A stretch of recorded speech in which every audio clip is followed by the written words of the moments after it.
Maulan na maghapon mga bossing ko. Heto na naman ako at magkukwento sa inyo. Dahil maaga nagtrabaho sa sobrang pagkalutang ko, naisawsaw ko ang brush sa kape ko. Chinek ko naman sa paligid, walang nakakita, kaya tinanggal ko lang ng kaunti yung pintura, tas ininom ko pa din yan.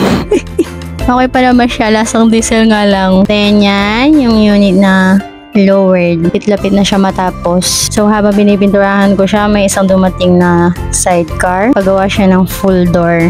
Yung full door niya with frame, lock, then customize yung upholstery niya.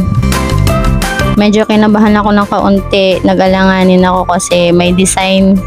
Pero, syempre, kung hindi susubukan, hindi mo malalaman, ika nga. Kaya ginawa ko pa din. Kasi kung hindi ka mahihirapan sa isang bagay, hindi ka matututo, ba? Diba?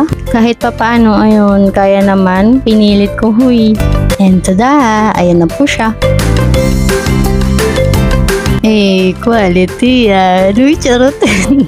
Bagamat malakas ang ulan, nagtrabaho pa rin po kami maghapon kasi sayang ang araw. Wala masisipag kami ika muna Then yan, nilabas na yung unit. Sa labas ko siya pininturahan. Medyo tumutulo dyan sa gilid. Pero okay lang, waterproof ako waterproof.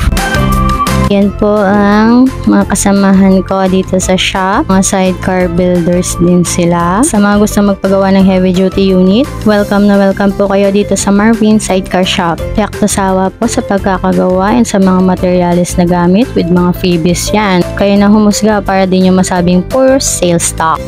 And ayan, for upholstery na siya by bukas. Customize po ang upholstery niyan, carbon with Takata na design. And that's all. Salamat sa panonood.